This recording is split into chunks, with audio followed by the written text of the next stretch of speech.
Mitaku yapi, oyate trecha omani na Frankwane machapelo.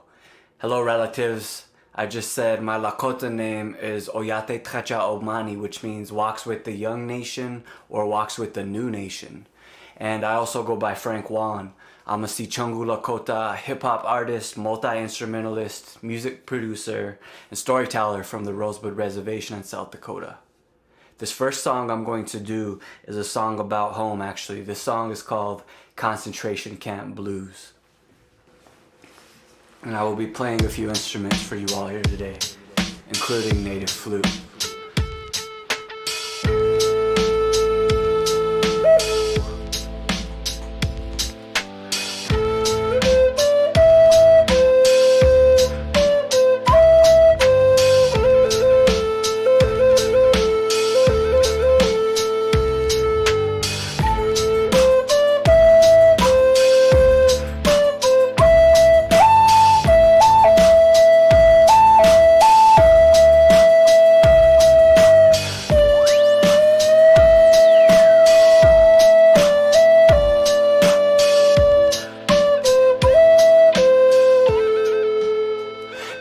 try to paint a scene of chasing lonely res kid dreams with nights banging out beats on that laptop screen with nothing but your heart telling you you're right. I spent years in the dark just to find my light. Shout out my mother and my aunties cause they raised us all in a settler colonial state that called them squaw. I'm from the res, come I fed and raised on ball. That means I bled to shit over things I saw, yeah. So I ain't one to judge with loved ones doing time and everyone on drugs. We used to run around the res, now we pray and smudge. Now I understand why ancestors prayed for us, yeah. In the beginning, a reservation was a camp of concentration. It was either that or lands hard fought, maintained and protected by nations for generations. A reservation is a nation beyond concentration. Camp Blues. These are dark times, hard times, oh tahialo. Chante yok, si chahok, shila mialo. If you gotta know, I got a heavy heart, every part and valve way down with a heavy scar. And I got them in the place I burn. Some call it reservation, some call it concentration. Concentrating the trauma of genocide up in the nation. The system murders us, call it premeditation. Tragic death becomes a circumstance. They outlawed our songs and wouldn't let us dance. And now it gives me the blues. They say we're red to them, we're dead, my people set up to lose. Concentration camp blues never make the news. Concentration camp blues never make the news. Concentration camp blues. These settlers rigged the game when they made the rules. These settlers rigged the game when they make the rules. These settlers rigged the game when they make the rules. How cultures hold the truth to see you through. The fires in our youth ancestors return soon. Yeah. The fires in our youth ancestors return soon. Alright, this next song I'm going to do is a song that I wrote for my mother as a birthday present. At a time when I was a starving artist, I was on scholarship, I didn't have any money to buy her anything. She raised me as a single mother and made a lot of sacrifices for me to be here. It made me the person that I am, so I wrote this song as a thank you to her. This is Like a Rock.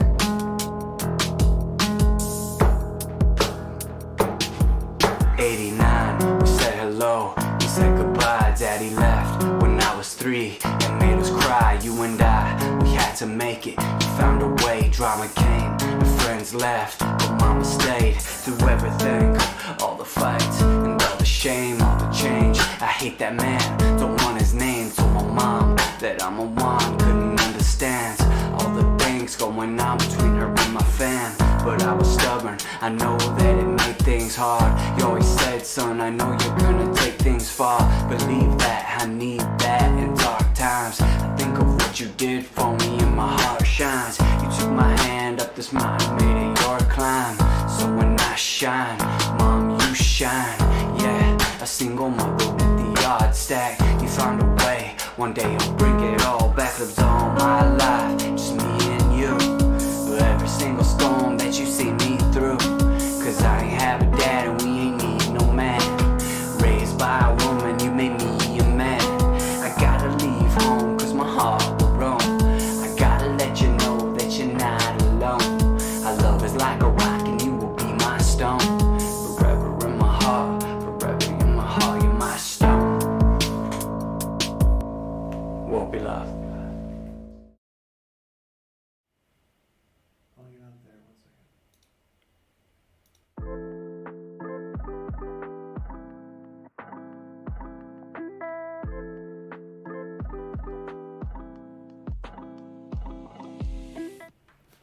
Bijat yu Yongona. Good evening, everyone. Great to see you all. Thank you so much for joining us for part 3 of our program today, or I'm sorry, program number 3 for part 1 of the Radical Imagination Virtual Festival. My name is Sarah Sunshine Manning, and I'm a citizen of the Shoshone-Paiute tribes located on the Duck Valley Indian Reservation in northern Idaho and southern Nevada. and or strike that, Northern Nevada, Southern Idaho, and also a descendant of the Chippewa Cree tribes of Rocky Boy, Montana. And I'm the Director of Communications here at NDN Collective. And I've been hosting conversations today, roundtable conversations today, with all of our radical imagination artists and storytellers. And so to close out the day, we're going to be having conversations with the last 3 of our 10 radical imagination artists and storytellers from this inaugural cohort. And thank you so much also to Frank Wallen for that incredible performance. Thank you for opening up the end of our programming for today. So if you're just joining us for program number 3, just want to let you know that we did have 2 other conversations today, program number 1, program number 2, where we had some incredible conversations with Indigenous artists and storytellers from throughout Turtle Island. Spanning across colonial borders in so-called Canada, United States, and so-called Mexico as well. And just make sure, check out those programs if you didn't get a chance to already. And also in that earlier programming, we had welcomes and introductions from NDN Collective President and CEO Nick Tilson, where he talked about the vision of the Radical Imagination Artist Grant. We also had a great opening from the NDN Foundation Managing Director, Gabby Strong, also sharing the importance of this grant, the purpose of it, and why it's so important to NDN Collective as an organization devoted to building Indigenous power to invest in and support Indigenous artists and storytellers in their own communities doing community embedded work. So for this 3rd program, we won't have, unfortunately, folks speaking to the programming, but definitely check that out earlier from the earlier programs. I think it's really important to hear the vision and the intent behind this programming. So with that, I want to shift gears and bring into the room and introduce to you our next round of radical imagination artists. And before I do that, I just want to say too that it's really important to, before we dive into the conversation, to keep in mind that beyond simply being artists and storytellers, the really important thing about this inaugural cohort of radical imagination artists and storytellers is that they're deeply embedded in their communities. They are focusing on projects, a range of different work that seeks to get to the root of injustice in their communities, deeply understanding where injustice and the struggles of Indigenous people derive from, and not only understanding that root, but being able to use their creative talents and their gifts to radically imagine a better world, a better future where Indigenous people have agency, where we are empowered, where we're actively creating our worlds around us. And so without further ado, I'd love to bring into the room our next round of radical imagination artists and storytellers. So, lastly, before we get into that too, I want to make sure and remind folks that we have one more performer at the end of this programming. We'll be joined by Duckwater Shoshone spoken word artist, Tanea Winder. So make sure to stick around for that. She'll be closing out the day with some really powerful spoken word. So, We'll go ahead and shift to this conversation here. We are joined by Denali Hodgden, Hinale Moana Wangkalu, and D.A. Navadi, some phenomenal Indigenous people, storytellers, creators, and folks who are doing really great work in their communities. And so we'll get started by each of you giving a personal introduction. Tell us about who you are, where you come from, your people, your community, and then also the type of work that you do with your creative talents, just broadly in general, and also how you've used the Radical Imagination Grant in the past year to really support your storytelling and art. So we'll go ahead and get started with Denali. Ardet and Hajagadistan, Kayana, thank you so much, Sarah and Willie and the communications team over at NDN Collective, as well as the NDN crew for throwing this virtual gathering together, and then also sponsoring the work of so many artists, so many of this first Radical Imagination cohort throughout the last year. Adet Denali Hodgkins Ezra Melinda Chase Singong, David Hodgkins Sitop, Giternich Egg, South Naknek Yith Histon, Lower Tanana Dene Listo. Good morning, good afternoon, everybody. My name is Denali Hodgson. My families are from the lower Yukon River, from a village called Gitvernichag, otherwise known as Anvik. I'm Deg Hitan Dene, or Athabaskan, from that area. And then I'm also Supyak from the village of South Naknek in Bristol Bay, which is well known as being the world's last wild sockeye salmon run. I'm calling in today from Lower Tanana lands in what is known as Fairbanks, Alaska. I use they, them pronouns and am honored to be in this space as a recipient of the Radical Imagination Grant. Over the past year, this grant has really helped me step forward as a podcaster and as an Indigenous storyteller, kind of navigating the world between our traditional oral storytelling ways and the tools that we have today in order to really convey our stories, our ways of life, and our visions for the future. And so under the Radical Imagination Grant, I was able to bring On the Land, which is predominantly a podcast right now, to life. On the Land seeks to center Indigenous voices and our relationship to the land.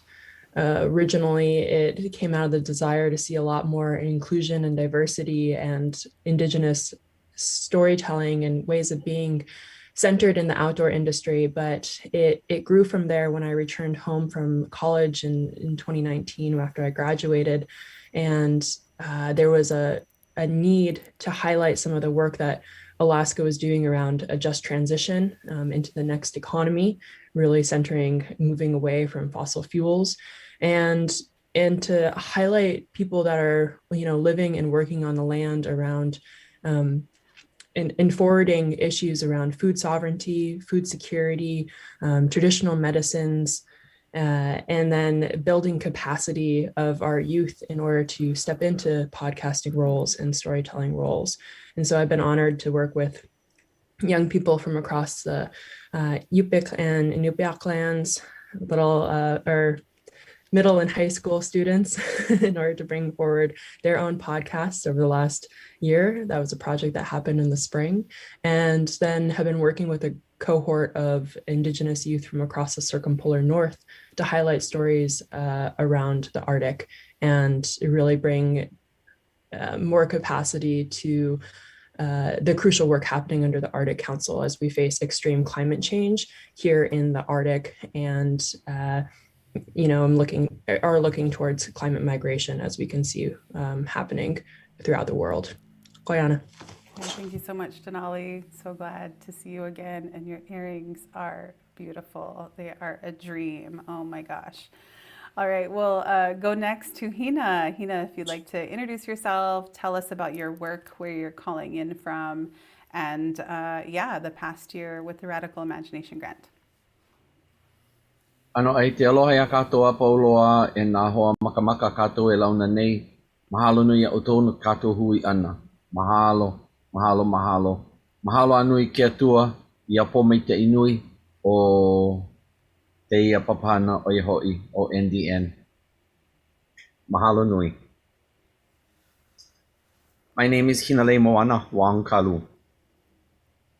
I am a child of Georgette Moana Matias and Henry Dayao Wang, grandchild of Mona Kananio Kalani Kialoha and John Furtado Matias, also of Edith Gamkiu Lok and Henry Gunlim Wang, and I am their product. I come from the islands here in Hawaii, here on the island of Oahu in a valley called Nu'uanu. My land is between the areas of Pu'unui and Liliha, which is upon the hillside just outside of Honolulu proper. And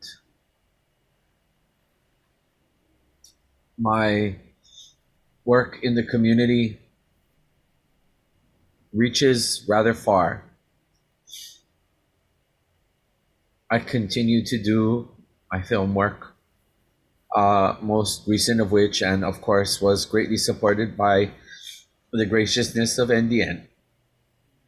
My work on Kapai Mahu, which brings to you the story of 4 legendary healers that came from our ancestral homelands in Tahiti, the southern islands. And I should mention that we, the native people of Hawaii, we don't necessarily consider ourselves coming from tribes, but if I had to articulate it in that way, the tribes of Hawaii are part of the larger nation of Pacific peoples that the people of the West call Polynesian. That includes Samoa, Tonga, Tahiti, Rapa Nui, Aotearoa. So my work continues to keep me very well rooted in the Pacific. And that story, Kapai Mahu, I am proud and yet very humbled to say that we, within the year, will see the release of the 1-hour documentary that is a follow-up to the 8.5-minute animation film that made it to the top 10 for this year's Oscar nomination. Imagine that. A story about Mahu, story about 4 legendary healers who held space in the middle. They represent the duality that is male and female put together in one body. And this is our story of that. They brought healing from the South. We have worked on our documentary now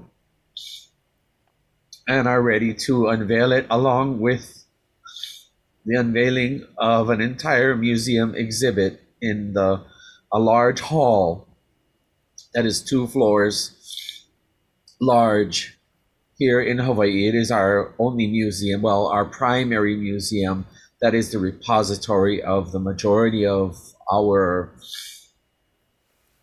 mea makamai that are held in a museum. I am working on another animated short film called Kopo Mailele. My work takes me to teach within the community, to teach language, history, and culture. I have not been back into the incarceration system yet, but when I do, I work with the men, our Hawaiian men who are in our prison system here. And in this past year, the loss of my partner sent me reeling. Without the support of NDN, I'm not sure how I would have made things go. But whether we acknowledge the creator, the ancestors of the universe, we acknowledge the greater power that lies beyond us here in this human dwelling that we are in.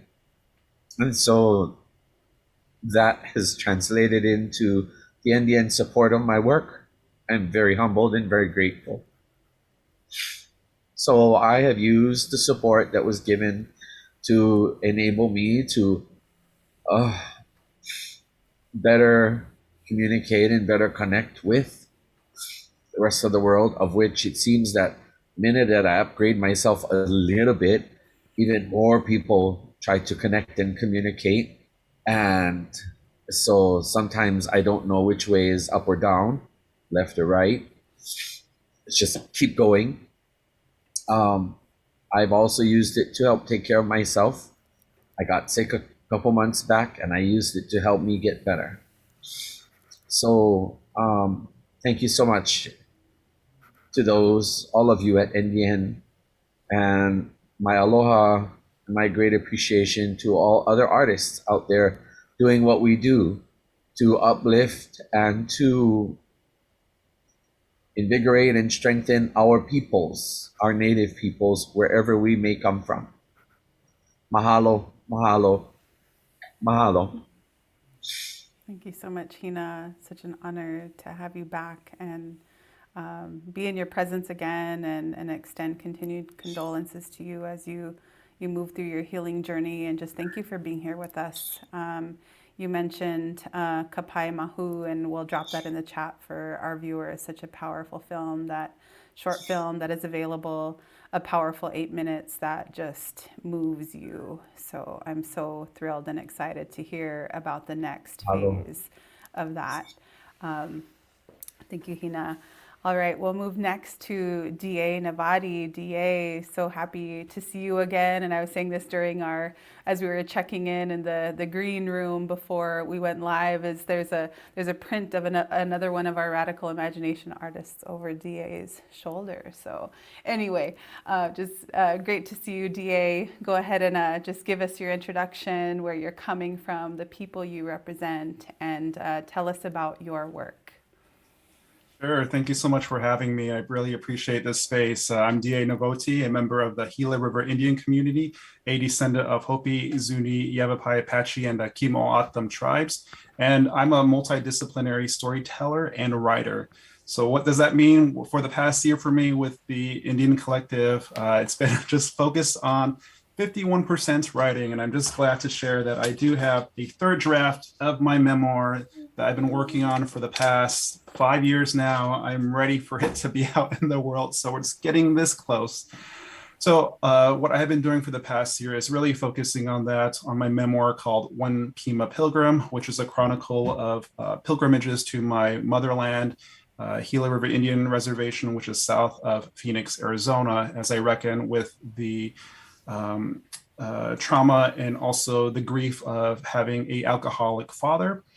And with all that said, the other half of what I've been doing for the past year is focusing on community and how I can lift other emerging Indigenous talent in the Puget Sound or Seattle area or Duwamish territory. And so a couple of things to highlight is that I have been leading and curating a reading series called We the Indigenous, and we were able to have 5 different programs supporting all different types of Indigenous writers. And we actually had one just a few days ago with Hugo House, a literary nonprofit here in the Seattle area. So I'm excited that I was able to do that. The other thing is focusing on a very, very quirky video series called 60-second interviews 6 feet apart on my blog called Wellness Ishness.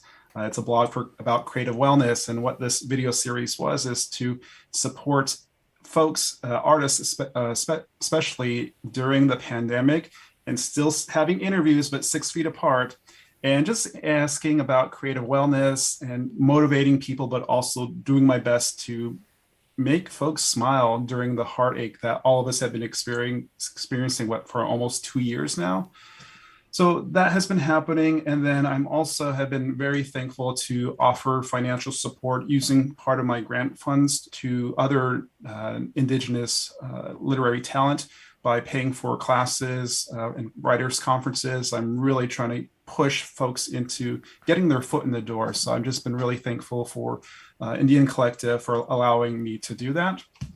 And so really what has been at the core for my work is being selfish, taking those writing trips when I need to, so I can just turn my Instagram off, my phone off, and focus on my craft. And the other part, what gives me a lot of fulfillment, is fulfilling what I call a lift while I climb strategy, which is supporting other folks while I'm scaffolding my career. I do believe that's important for me, and it gives me a lot of nourishment to support emerging Indigenous talent.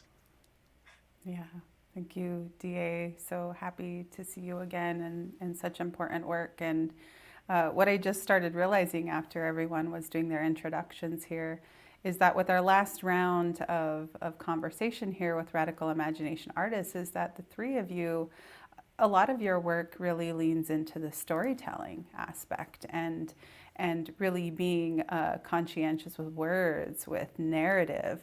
And we ended up, all joining together because I think we're all on the westernmost side of the continent, and so it was easier timing wise. But it's pretty cool that it just so happens to be coincidentally that all of you, or the 3 of you, much of your work involves leaning into just this power of storytelling and the richness and necessity and importance to our people of storytelling. So this is going to be really fun. This conversation is, especially as someone who does a lot of storytelling and narrative work myself, and definitely with all of your work, been incredibly moved. We have a social media team right now working in the chat, so we'll make sure and drop in links to your work as well, to On the Land podcast, to DA, your blog. What was your blog or even the interviews called again? I forget. 60-second interviews, 6 feet apart. Yeah, we'll make sure and drop all of those in the chat so folks can check them out. And just really grateful to have you all join this conversation this evening. And letting folks know that, in this next conversation, in the next 45 minutes or so, as we continue to have really great dialogue together, we'll be learning a little bit more from each of these artists. But remember that part 2 of the Radical Imagination Virtual Festival will be starting next week on Friday, November 19th, where we show short films lifting up in more depth the art and the work of these storytellers and artists today. So we'll just get some snippets and previews here and there. And then really in today's conversation too, we just want to have opportunity to dialogue about our philosophies, some of our philosophies, the opportunities around Indigenous art and storytelling. So with that, we'll get started with our first round of questions here. So all of you have essentially brought your creative talents as storytellers and probably so much more. I know that you all are, much like others, there's many different ways that we express ourselves creatively and use our creative talents. I know for me, I don't just speak or write. I love to bead and sew. So definitely don't want to limit you in that box. But with the work that you've been doing as storytellers to envision a more just and equitable world, could you share with us, firstly, some of the challenges in your community, with your people, that you seek to solve with your storytelling, with your art, and with your craft? So what are the real injustices, or the root of that injustice that you seek to really address with your art and your storytelling work? And we'll go ahead and start up at the top with Denali.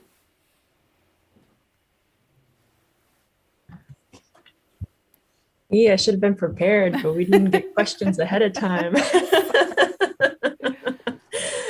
Oh, yeah, this is such a, profound conversation, because there's so many injustices that we are facing across Native country and across the world as people of the global majority right now. And I think that is one of the main challenges as artists, as grassroots organizers, as people, is where do you put your energy into, because you could become so fractured. And I've definitely been there, been very, very fractured by trying to figure out what to pour that energy into. And at the end of the day, I don't think we're ever going to straight up solve anything. I think we lie on this continuum of trying to always trying to create spaces that are just and equitable. And as people, and as one of my mentors, Tracy Snow, likes to say, we are spiritual beings having a human existence. So that humanity that we are all negotiating right now it's going to be involved with the different the challenges that come with having a human ego and living in community. But with On the Land,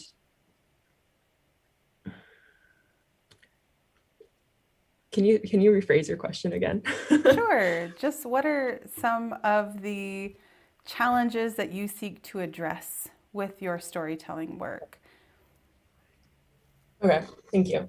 On the Land it's a podcast that is brought to you. It's a storytelling form that is brought to you through your ears, through oration. And so I think one of the challenges, especially as a young person, I'll speak from my own experience growing up in a Western academic system, was that having things in writing was not always the best way that I learned.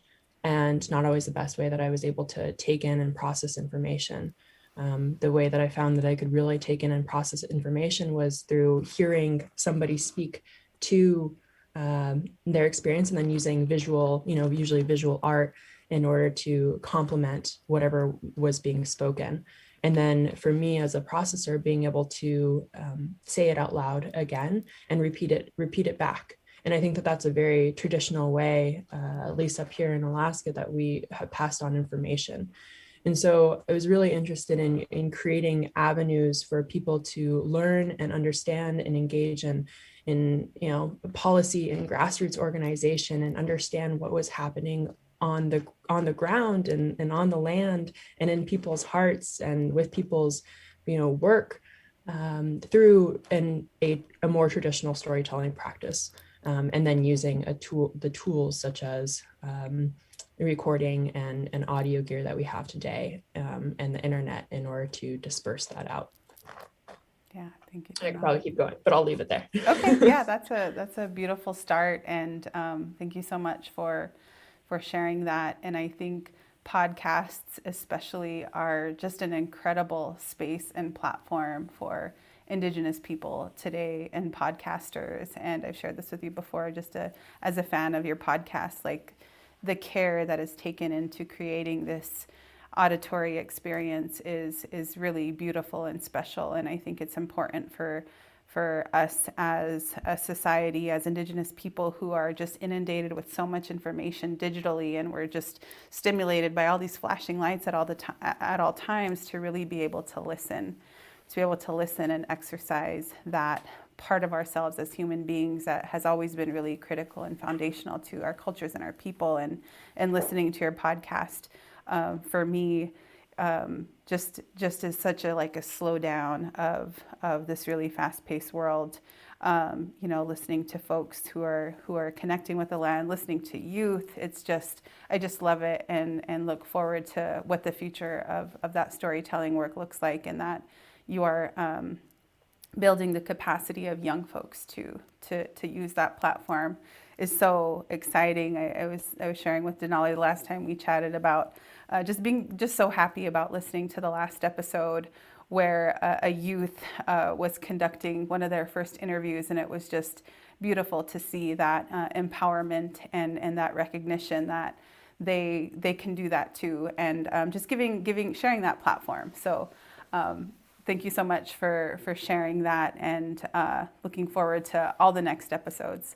So we'll go to you next, Hina. And Hina, I've seen so much of your work from, I think maybe the first time was seeing the name of the documentary is now failing me, but of your work in community, I think it was a PBS documentary. Just seeing the way as a cultural practitioner that you guide and heal and teach, and then later to be able to connect to your work and support in even a small way as a storyteller.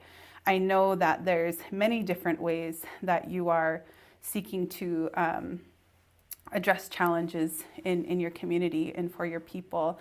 And so if you could just share a little bit more too, like how all of your storytelling work, all of your community work, how you seek to address specific challenges for Kanaka people in Hawaii, or Polynesian people and relatives. So yeah, what are some of those challenges that you seek to address with your work?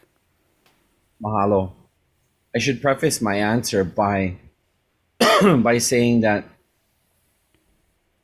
the circles that I exist in and that overlap here in my homeland of Hawaii, which Hawaii is my piko, it is the umbilical cord. Hawaii is my motherland. Hawaii is my homeland. Hawaii is my mainland. All too often, my own people address the land that you all live on and come from as the mainland. And that simple understanding seems so simple, but it's very difficult for many of my people to wrap their thoughts around. It's like, it seems as if it does not or cannot register. And no matter how much I try to emphasize it, it's hard to convey that because politically, and again, I believe that my work is, even though it's rooted culturally, it's so intimately tied to our political situation here in Hawaii. It's hard to separate the two. So with Hawaii as my mainland, it affects how I think, and how I think affects how I compose and I write the chants and the dances that I'm able to put forth. It also affects the lens in which I process things. And so your question of what are some of the challenges, the greatest challenge is that by and large, my people have been so Americanized, and that's Anglo-Saxon American. Those who are not necessarily associated or affiliated with Native America, but with the invasive species that came to the continental US, otherwise Aino o Kahonunui, or the Great Turtle Island. And so that's the biggest challenge, because I connect with other Polynesians, especially those from the Tongan community, and they are the least colonized of us all, our Polynesian people. And so the contrast is so stark and so recognizable. Here in my islands, the only members of us that are closest to our Tongan and other Pacific cousins are my family from Niihau Island, and because we still speak our language, we still retain a different sense of identity and a different worldview. But to do the work, whether it's teaching in incarceration or making films, like right now we're doing a film that speaks to the power of woman. And two legendary figures, Pelen Kamapua, a fire goddess, and the male that was after her, he was half man, half pig. And he sought after her and sought after her. And when he finally got at her, she said, "Oh, well, I suppose I'll give you a chance. And, I'll give you some time." And then she quickly tires of him. But in that exchange, Pele calls upon her sister to say, "Please help me get this pig away from me, because I have other things to do rather than keep tying myself up with him." And she reaches between her thighs and launches her womanhood. Pele's sister launches her womanhood to save her sister from the clutches of the half man, half pig.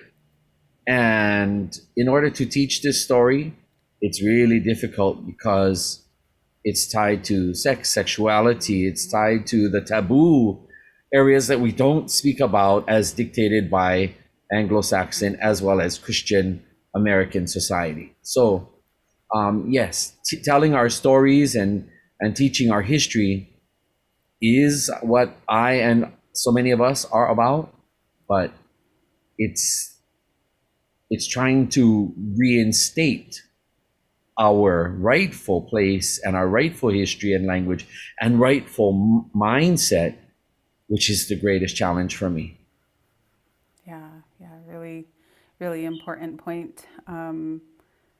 Just understanding the layers of colonization that we've endured that even impact our ability to tell our original stories, to speak about things that according to Western society, according to the Western institution of the church feels is inappropriate to talk about, but that were really essential and critical stories to our people. I think, DA, I remember having this conversation, similar sort of conversation with you as well, and thinking about like our traditional stories. For example, for my people, the Shoshone and Paiute people, we have coyote and trickster stories, and coyote does crazy things that were important to teaching really critical values. But because those stories are now Yes. taboo according to Yes. the Yes. church, a lot of our people are less comfortable telling those stories, but those Yes. stories served a function that Yes. created our societies that were well, that understood that Yeah. there's teachings that Coyote is telling us, and Yes. we need to tell Yes. those stories again. So yeah, I totally relate and connect to that. But yeah, I know, DA, we were having sort of a similar conversation a while ago too. But yeah, shifting over to you, DA, your work also deeply embedded in community. And I love how you shared that your project, there were multiple touch points with community, multiple ways that you were bringing people up with you. So clearly, some of the challenges that you're addressing is just building the capacity of our people, or maybe empowerment. But maybe you can speak a little bit more as well to some of the other challenges that your work seeks to address, and how you seek to create that world that is more equitable, more just for your people, for the greater, or for the Indigenous diaspora, wherever they might be. Yeah, I think, and just to kind of piggyback off of Hina's comment about taboo, and that's the central, what motivates me in my work is to focus on things that make me uncomfortable and ask myself, why? Why do I feel terrified to talk about my sexuality? Why do I am afraid to talk about my child, and so on? And for the most part, these barriers or injustices are things that were placed there, but also it's my responsibility to do something about it. Therefore, I write about that. And I think what I have noticed in the communities I have worked with for the past year is there are injustices that are very clear, and we can identify them and we can name them. What's sometimes difficult are the injustices we have stirring up in our brains. And I think about imposter syndrome. And for those that are unfamiliar with that, it's the concept that we walk into a room and we automatically devalue our own worth and compare ourselves to others, even though we might not know those other folks in those rooms, but we just tank big time. And so my hope for the work that I've been doing and will be doing in the future is to have more of those conversations and to encourage folks, particularly emerging talent, to play with fear. I think of Coyote. Why not we do a trick on Coyote? And also let's play some tricks on our fear. And I think what fear dislikes the most is when we embrace it, when we say, hey, I'm coming right straight for you. And so for me, that's what I hope to do, and to kind of dissolve those injustices in our brains. And the next thing I always stress with my students is to share resources, to share other things that you know or that you have found that might be helpful to other people, because this is how you create that ripple effect and just continue on letting it grow and grow and grow. Yeah, DA, I just, for a moment there, I melted away and I felt like I was a person in your class and was just being schooled. Oh my gosh, I'd love to be there, and was really relating. I think just this really competitive world of individualism and capitalism does a number on us. And I think your work and writing, because it's so personal, it's really, really personal to be there by yourself with a pen and a journal, or to be there by yourself with a blank page on the screen. And it can be really terrifying, but also one of the most healing and liberating acts, I think. And so I think there's really something to be said about just the power of writing as an art form, writing as healing, writing as medicine. And I think I just can't wait to read your book and to get my hands on anything that you're also writing about, this notion of imposter syndrome that I think is especially, I think, prevalent for people of color, for women, for Two-Spirit. So I think just because the world that we live in was really created by men and for white men, right? White, straight, heteronormative men. And so I just thank you so much for the work that you do in coaching and guiding creatives through that, because I think for so many of us, that's been a hurdle, you know, that imposter syndrome. Like, am I talented enough? Am I good enough? Can I be doing this? They're so much more talented, or they're, you know, like I loved how you said, before we even know who the people are in the room, it's like we're already doubting ourselves. Yeah, and to me, I think that's where I was like, you know, deer in the headlights, like, he's talking to me. But no, I melted away and needed to hear that. So thank you so much. I think that's such a critical and important challenge to address for our people, because then, you know, the sky is the limit. There's so much possible when we no longer feel like imposters. So anyway, yeah, just super excited about more of what you have to offer to the world for Indigenous people, for Indigenous creatives and storytellers on that note. All right, so moving into another aspect of your work as storytellers. And we're in this era, we were talking in some of the earlier panels about this time period that we're in, where narratives are changing, where suddenly narratives that were, you know, for generations before, just so incredibly reductive and erasing our, you know, our people were erased systematically through various different institutions, from government, education, media, entertainment. And now we're seeing sort of a really big shift and a turning point where Indigenous voices and narratives are bursting through these various different places, mowing down stereotypes and creating space for new conversations. And now that the space has been created for a new narrative, I'd love it if each of you, as storytellers and narrative strategists, to talk about, like, what is the new narrative of Indigenous people today? Like, we're still in the midst of a pandemic.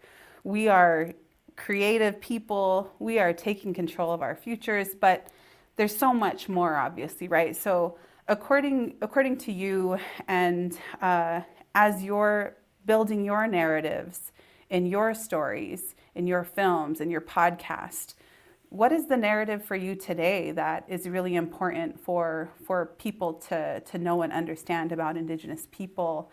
And just generally, what are some of those really critical narrative components that you try to make an important part or essential part of your work? And we'll go back around the horn the other way. We'll start with DA and then we'll go back.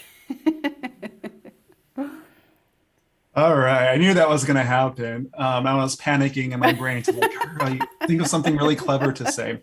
And actually, even what I hope this narrative it's already has begun, that we're in, is about vulnerability. It's about exposing those tender parts that, for whatever reason, we harden so much. And why should we do that? You know, why should we go through that discomfort? I have my own reasons, and my reasons are to create community. I think I'm the only person in this world that has this experience or feel this way, but it's not until I actually talk or open up about it, then I recognize, oh, this person has a similar story, or this person has the same viewpoint, and therefore we can create that connectivity, hopefully. And the other thing about vulnerability is that white America doesn't like it. They don't like us when we're vulnerable and truthful about how we feel, and that's just the most satisfying thing. And why doesn't white America like that? I think it's part of their performance is to be perfect, to be, quote, strong, and so on and so forth. And at the same time, I don't think that's authentic. It sounds exhausting to always be having that mentality. Conversely, the narrative about vulnerability is probably the most human thing we can do. And so if I were to say, what's the narrative change happening? It's returning to, I guess, our roots. That is, we're human beings. We have a beginning, a middle, and end. Let's share some stories while we're at it and build those bonds. Love it. Thank you so much, DA. And Hina, we'll go back to you. What is the new narrative? What is the important narratives about Indigenous people that need to be told today? And also, what are critical narrative components that are a part of your stories that you tell? What are, just central pieces of what you include when you're telling stories? When I tell stories, I like to derive the lesson from that which is of our history. But I like to flesh out and really try to extrapolate what these stories mean for us given our modern day context. The challenge is, again, as I mentioned earlier, it's conceptualizing and for these stories to just register that is a very fleeting task to do. But I think that telling stories today, for as much as we tell a story from history, unless we find ways to update it and even look for modern day versions of the same story, and also know how to tweak it, adjust it, recalibrate it, so that way the modern mind can understand it. For example, teaching young people any story. We have to be able to, I guess the term nowadays is keeping things real. But I think that also means making it real. Keeping it real means making it real. Just because I keep it real doesn't mean that the listeners or the ears of the people that I'm speaking to or working with, it doesn't mean that they are able to grasp onto it. I have to make it real for them. And I have to be able to speak as they speak. Even though they may not speak how I and our elders speak, I have to be able to speak younger speak. Because again, the point is communication, and to have that communication enable, everything else we want, to trigger and be a catalyst for the change that we want. But sometimes people in our position, especially if you're trying to come from that place of teaching and sharing, people in our position don't always know how to make it real. They can keep it real, but don't always know how to make it real. And that bridge building is key. Cannot emphasize it more. Key. Oh my gosh, Hina. Yes. That gave me a lump in my throat. Just, I think you just said it so beautifully that storytelling isn't just telling, it's communicating, and there's a receiving end, right? It's 2:00. Oh my gosh. And I think that something is so missing in how people are creating content today. Is like, I'm going to speak my mind. I'm going to give you a piece of my mind. And it's very one way. It's a very individualistic. It is not in necessarily always, and not to say that isn't valuable and necessary and important, but I think there's something to be said of a type of storytelling and communicating in a way that you said makes it real when you know who your people are and how they receive that. So if I may, for one second, let me give you this example. I want you all here to think about this, because I don't know what to do, and I'm not sure if you guys would know what to do either. But here in and amongst our people, especially during this time of COVID, all the mandates and all the restrictions, and here in the islands, telling Native people that you can't go and mingle and telling them you can't do anything, it was just mind-blowing. And so anyway, as some of our Hawaiians in our community take to the streets, if you would, and they're out there protesting with the rest of the US American flag holders. But then they call out people like me. Recently, I was called out for not standing by our people. I was told that our people love you, Hina, our people need you, they respect you, but you're not here with us. And I said, it is because I do not agree with what you do and how you do it. You are simply replacing the US American flag, and now you, worse yet, you go with our Hawaiian flag. But that Hawaiian flag represents the culture that it also is supposed to symbolize. And it was so difficult and challenging to try to say to members of my own community that you're advocating for values and a value system that does not come from us. And it just didn't register. So, you know, that, can you imagine trying to operate in that paradigm and trying to tell stories from our people, yet they take it in and it gets filtered through this lens that's a foreign lens. And then what do? You know, so that's just to speak to what you were asking about. Yeah, thank you, Hina. Yeah. Well, moving over now to Denali, for you as a storyteller who clearly puts so much care and time and intention into your storytelling work and your podcasting, what is the narrative right now of Indigenous people that is so important for others to know, and how, when you are crafting your narrative, your narrative work, how do you infuse certain narrative components so that that narrative shines through?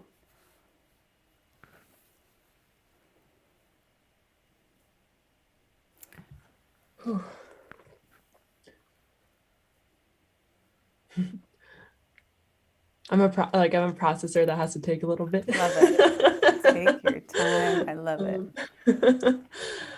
Which is part of the reason it takes so long for the podcast to come out. But, you know, right now I'll take it back to the space that I was welcomed into right before COVID really hit in Alaska and across Turtle Island in the world. And that event was the Just Transition Summit that happened in 2020, spring of 2020, right in January, about 3 months before the pandemic closed down everything up here. And it was the last time that we really gathered together. And it was for Coach Elne, which in Benti Kanaga, or the language of the Lower Tanana Dene, which are the lands that I'm currently on right now and that helped to raise me, means remembering forward.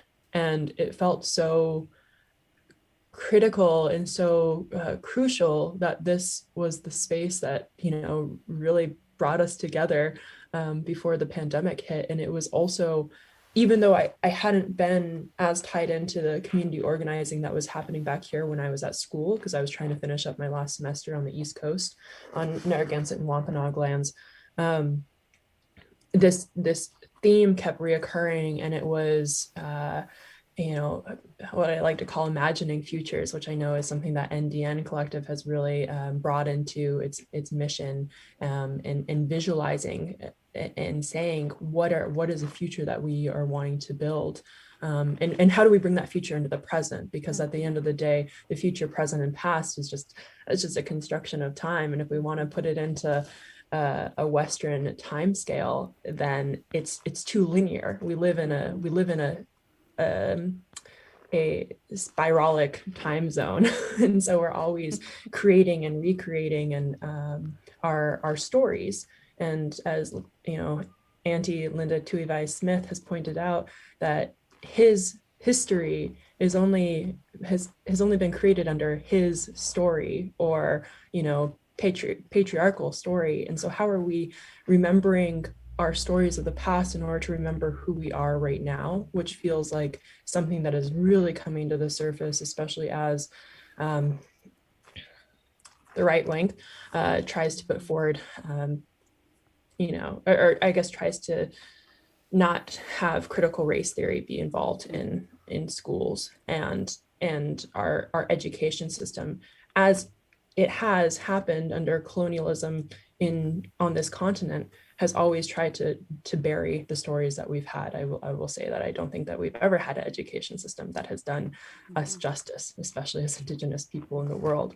So, I think that this remembering forward is happening on every scale. It's happening in our governments and in our institutions, where we're saying, what is the governance system that works for us? What is a governance system that isn't necessarily tribal in the way that is being built here in Alaska, because our tribes still, they vote in members rather than saying who does the community recognize as leaders. And then it's happening at the community level, with trying to understand what are the practices that we have as community, especially as we're facing deep climatic changes that threaten things that we did as community, such as fishing practices here in Alaska, where we would come together as community in order to hang up our salmon strips, in order to build fish wheels like we used to, that we can't operate anymore because I'd be taking too much fish out of the rivers.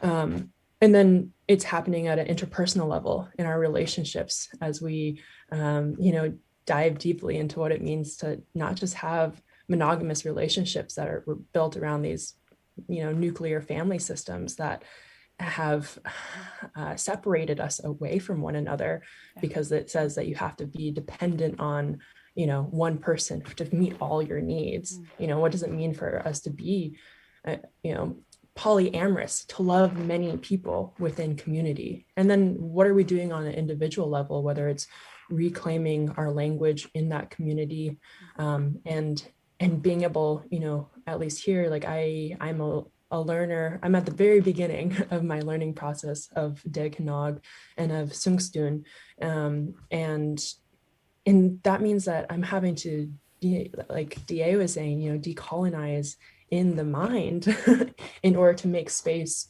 for an entire worldview and life way understanding that I know is there. It has never left, but it takes delayering all of the layers that have been put on us under the systems that we have. So I think that we're in a time of Gotchalne, in a time of remembering forward.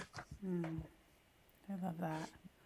And I loved how you said sporadic time zones. That blew me away. I'm going to remember that forever. That was so beautiful. You're a wordsmith, and that really resonates.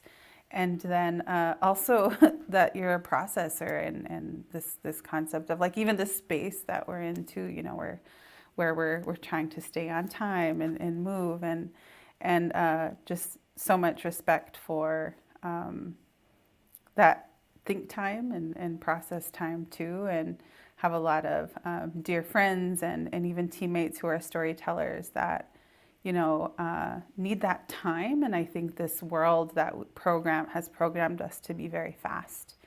Sometimes we can respond fast, but there's just so much, such a need to slow down and to process.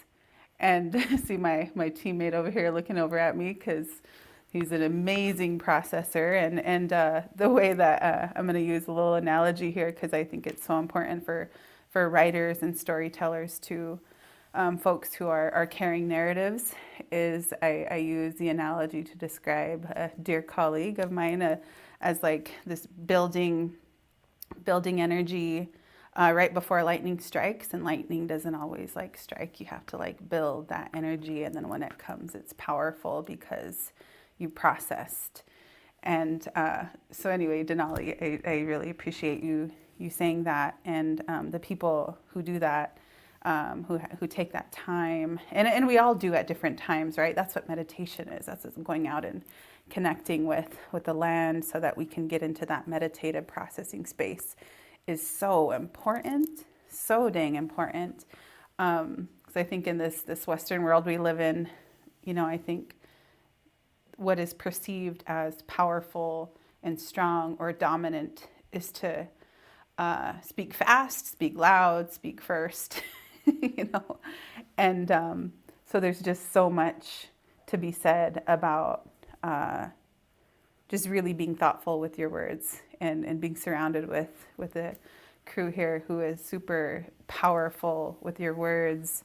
I'm just really feeling super humbled by all of you and what you shared so far.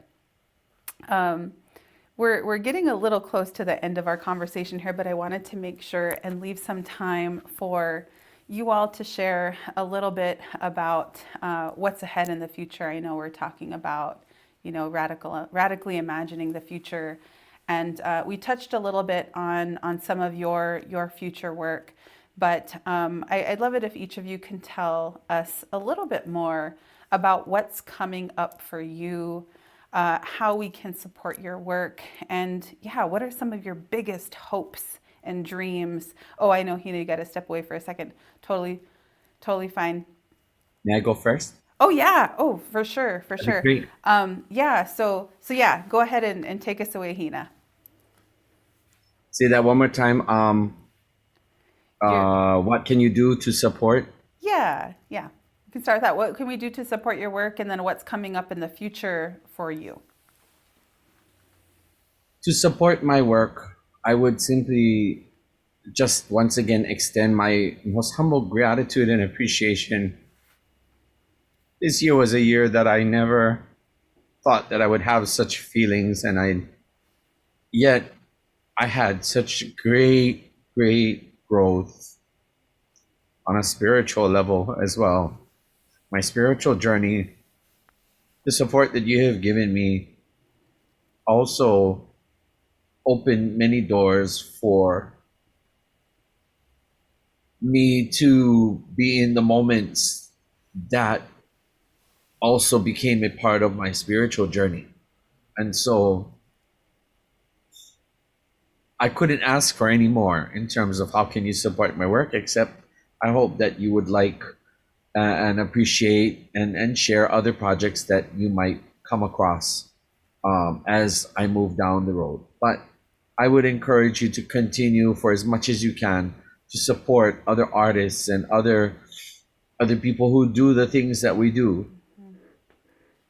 Just know that you never know just how much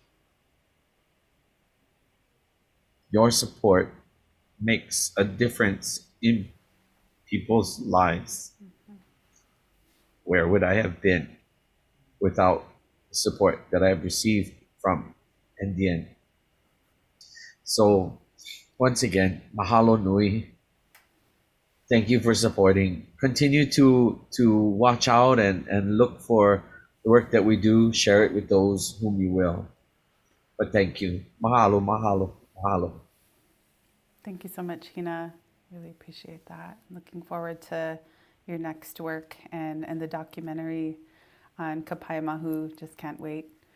All right, we'll go over to DA next. So DA, what are some things coming up for you in the future? I know we're anticipating with so much excitement the publishing of your book, but what else is in store for you, and how can we follow? What are some other ways that we can follow and support your work? Yeah, so what's coming up for me, of course, is getting my memoir out in the world, but also what I'm doing now is I'm a composer. Just music has been always within me.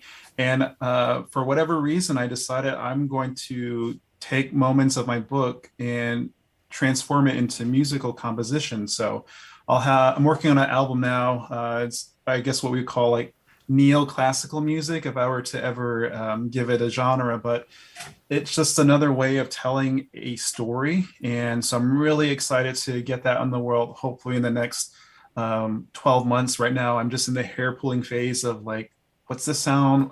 Is this the right instrument? And going there. And the other thing, though, what's coming up for me, and I think it's important for me to mention, is that I'm going to be resting for the first 6 months in 2022. I don't remember if I mentioned this, but part of my grant work was offering free toolkit classes for emerging talent for Indigenous and BIPOC artists. I am skilled at business communications, project management, marketing, And I offer those free classes for the community itself. And so I need to be a little selfish and say, I'm gonna take a break for just a bit, recharge my batteries, but so I can go full force in the second half of 2022. But how you can support me as an artist, I would say, and just artists in general, is to pay artists. I think that's a really important thing, and I always advocate that. And if you are an artist yourself, even if you are thinking of becoming one or you're brand new, get compensated for your work. I think it's important for you and your sustainability, or set those boundaries as necessary. But I think if you want to support me directly, follow me on my website. You can check me out on Instagram, Twitter. I'm more of a lurker, I'm not going to lie, but at some point you can reach out to me and let me know how you are doing, or if you have any questions. Thanks, DA. All right, Denali, what is coming up for you in the future of your work, and how can folks support? Well, if you know me personally, you know that I have my hands in a lot of different projects usually. So I'm really excited to be, first and foremost, joining the Native Conservancy team, which is a crew out of EAC lands down in Cordoba. And we are working on marine regeneration, really the next economy, through bringing, through cultivating wild kelp seed in the ocean. And we really see this as affecting watersheds, all the way from the ocean to the top of the Yukon River, in order to bring salmon back, and, which is a cornerstone species here in Alaska. And so I'm really, I see media is a tool. It is a communication tool in order to bring us closer together. But at this point in time, I feel like we really need on the ground, on the land, on the water action. And so I am trying to transition my life to not be as much on the computer, and to be able to be working with my hands, because I first and foremost am a subsistence and commercial fisherman. I work with my hands. I build nets. I am looking forward to building kayaks, which are traditional boats, and is, different type of artistry.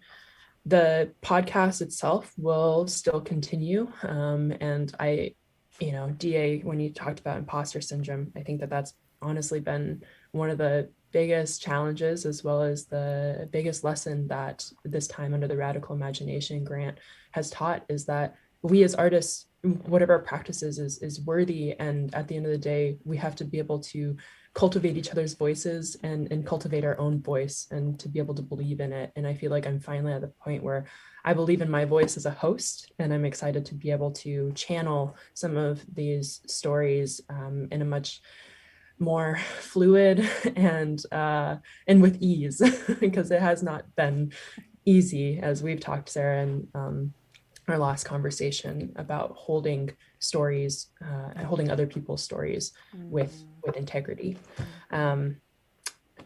Another project is we are going to be releasing a zine coming out hopefully at the beginning of the year.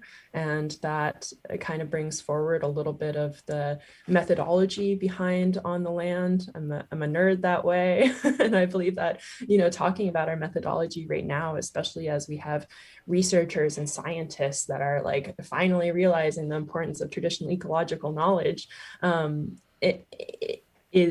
it feels important. So I'm excited to be helping to channel that through with a community of other artists, visual, writing, and photography artists. And then we are also working on a number of different workshops, really getting more Indigenous people out on the land in more recreational fashions. So we've been working with Coalition Snow, which is a women and femme-owned ski and board company, in order to have Indigenous backcountry scholarship award Indigenous femme and non-binary folks, in order to go out and ski, which is usually a pretty inaccessible sport. And we're hoping to increase avalanche education and be incorporating traditional ecological knowledge in that. and doing a number of other on the land workshops, like around biking and the swiftwater rescue. So trying to just emphasize education and relationships to the land, and maybe these more like non-traditional recreation spaces. Yeah. So, Exciting. yeah. That's amazing. That is fantastic. So a last question. I know that a lot of folks are watching or will be watching later that, feel like, wow, look at all these great and talented artists and storytellers. And we've talked about this at a few different points in our different programs throughout the day. And even here, when we talk about imposter syndrome, and in another conversation about people not feeling like maybe their art or their work is good enough, what advice would you give to Indigenous folks, Indigenous people who maybe haven't found their voice, their art, and are struggling and just kind of holding that that human expression inside? And as folks who have done a lot of work to whatever your unique journey was, to find your voice and to share your voice through the challenge, through the imposter syndrome, like you clearly have lived experience that got you to where you are today. And so many of our people in our communities still live in that place of maybe disempowerment or not really being able to creatively imagine that future. What advice, do you think would be helpful to listeners or maybe parents to tell their children, or people to tell youth who haven't yet unlocked that creative potential or that voice? So I know, really, really big old question, but however you'd like to answer that, what would be advice that you'd give to a dear loved one to help activate that voice and that creativity? And we'll go with you, DA, first.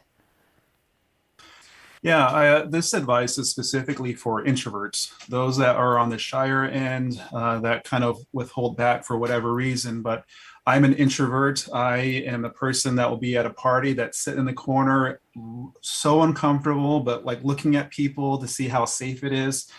And what I can say that has helped me get through that is by building community, being uncomfortable, by going and introducing yourself to another artist and asking about their work, or attending events. I know COVID is making it a bit more challenging, but still attend those virtual events.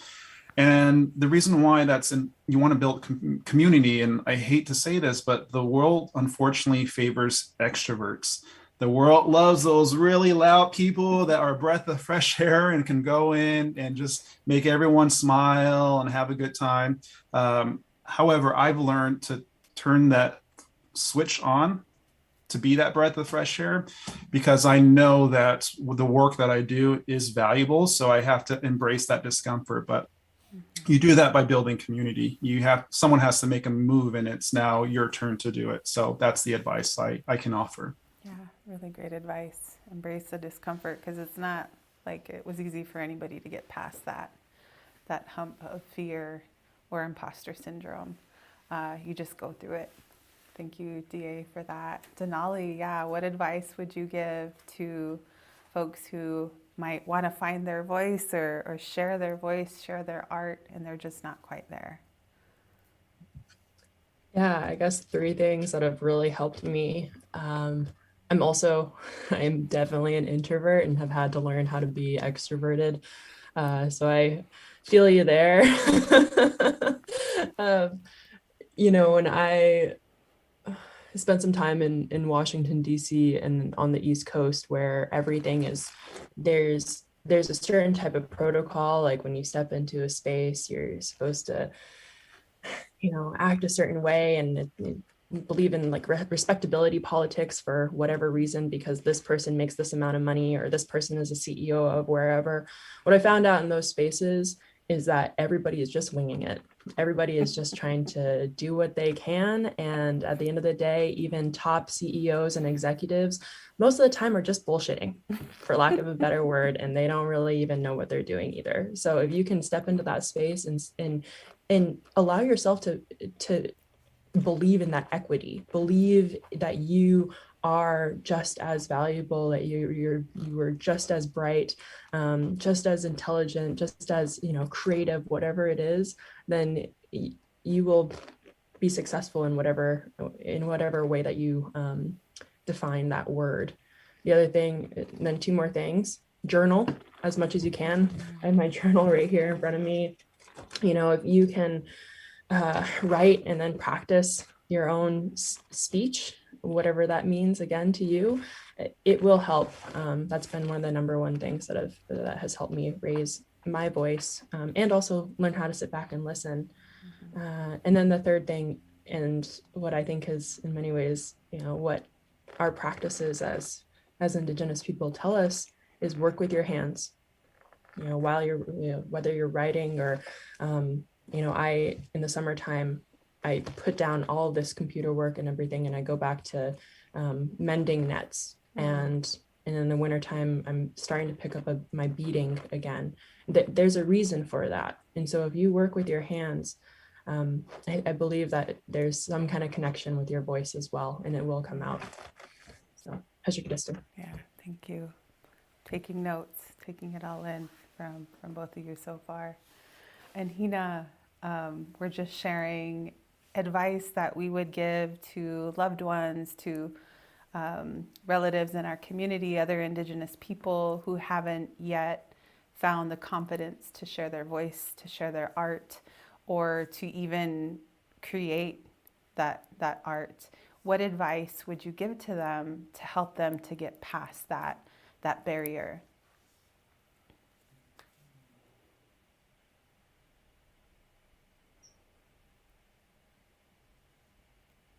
I would say that in time, from a little seed, from a little root, with just a little bit of nurture and care in the right environment, the smallest thing can grow into the greatest tree, the greatest life-giving plant, of which we have many here in the Pacific.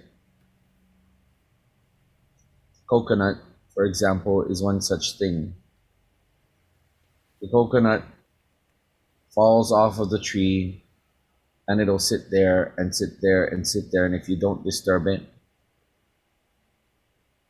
that life-giving water within it soon changes over the months that it sits there. It solidifies, and then from the inner core comes the sprout. And then its leaves grow slowly, and the outer shell of the coconut, if any of you have ever worked with a coconut, it's an extremely hard shell. It can survive months at sea and float and literally get someplace and still be able to sprout and root itself. And that is much like the metaphor in all of our lives. We all start somewhere, and we sprout, we root, we grow, we strive and reach for the sky, like many of the trees here in our islands. All it takes is for us to have a little bit of resilience and have that tough exterior, so that when you're in unfamiliar territory, don't be put off by it. When you're afraid, don't give in too much to your own self-magnified inhibitions or insecurities, because by and large, the people around you often tend to have those same insecurities. So be the very best that you could possibly muster and believe in your ability. As I tell my students, as I told the ones in K through 12, and as I told the ones in incarceration, you and I possess the incredible capacity for greatness. So start believing in that greatness, and make everything you think, everything you do, and everything you say contribute towards that growth. If it is something that detracts from someone's growth, yours or anyone else's, don't say it. If it detracts from their positive momentum, try not to think it. Because even the thoughts in the world of our ancestors in the spirit side of this life, those thoughts become booming echoes. and they create a myriad of opportunity for negativity to come. So we don't want to ever do that. As I put into the message here, ika olelo no kiola, ika olelo no komake. In the word, there is life, and in the word, there is death. So for someone to say, oh, I'm just this, or I'm always this, we don't want to say any of that. We just want to continue to empower ourselves to our next level of best, one step at a time. Mahalo. Thank you, Hina, for those words. All of your words have been such medicine, and they're so important. And I just want to watch this ending part over and over again. I think we all need that continuous reminder and encouragement from each other, and the words that we speak to each other are so important. And I think this is exactly why our people saw storytelling as such a critical role. And so really thank you so much for all of you in the work that you do as bearers of that tradition, of that really sacred work of telling stories and imbuing our people, infusing our people with strength and courage to grow and to become our best selves and our better selves, so we can be better for our communities. I wish we could just go on and on in this conversation, but just thank you all so much. I just feel really nourished from this conversation. And to our viewers, just remember that we'll be starting part 2 of our Radical Imagination Virtual Festival next Friday, November 19th, and you'll be seeing short films of all of the artists where you'll get to see more of their work. And remember to follow all of their work. I know that, for me, your words were medicine, and I'm sure your words were medicine for our viewers here today. So we'll be following more of your work. So thank you so much, Denali, Hina, and DA, and we look forward to the future of your beautiful work. So take care, and we'll see you all very soon. Hashigudistan. Mahalo. Aloha. We'll see you. All right. Well, thanks so much, everyone, for joining us throughout the day. It has been such a phenomenal experience talking to 10 just incredible human beings who happen to do art and storytelling work, coming from that deep place of wanting to contribute something beautiful to the world, to contribute to actively shaping and co-creating a more just and equitable future, not just for our Indigenous communities and the people who we love, but for all of the world. And I think that's really the power of storytelling in general. So thank you so much again for sticking with us. And again, if you just saw this program, if this is the first one that you've seen, just know that there's a program number 1 and a program number 2 for today that you won't want to miss. Just really powerful, beautiful words. And I hope that it inspires all of you to go out and to create, to be on the land, to talk to your people, to empower each other with beautiful words. So with that, I just want to say thank you so much. And then also, again, say thank you to our production team, to our head of content and production, Willie White, over here in the room, who you can't see, Lorenzo Serna, also in the production room, who you cannot see, all of our team, communications and narrative team, who helped pull this program together.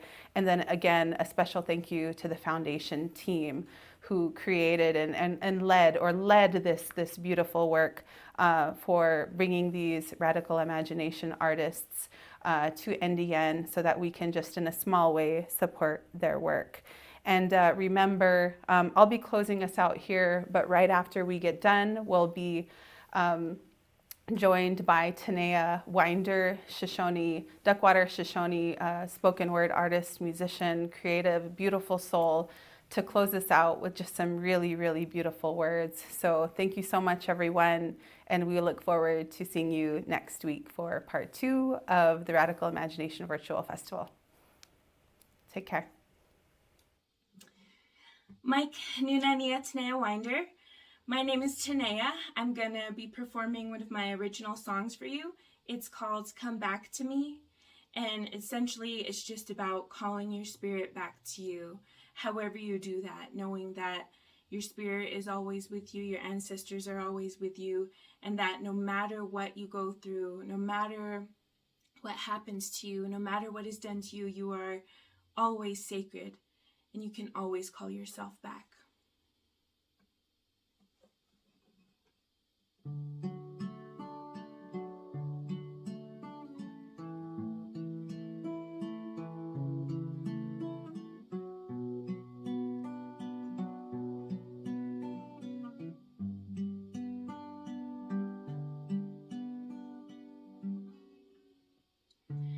I'm trying to find my place in this world, but it's hard to heal, holding so much hurt. I feel the weight of each wound's cries, the tears that fall, try to hide my light.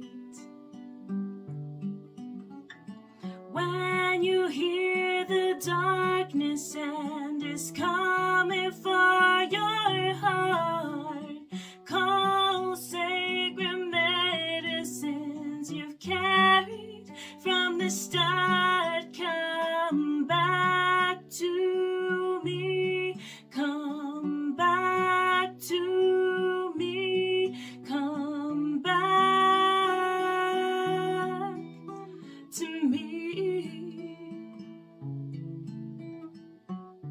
My eyes were blinded by unhealthiness. Anything to fill this emptiness. I've stumbled and I've fallen over misplaced dreams, wanting a taste of something just to feel anything. When you feel the pain of trauma eating you away, call on your ancestors to return your strength. Come back to me. Come back to me. Come back to me. Come back to me.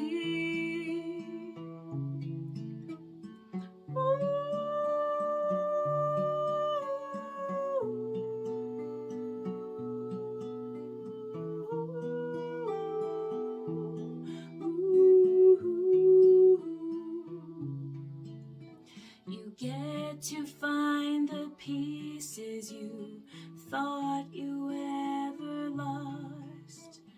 Reach deep inside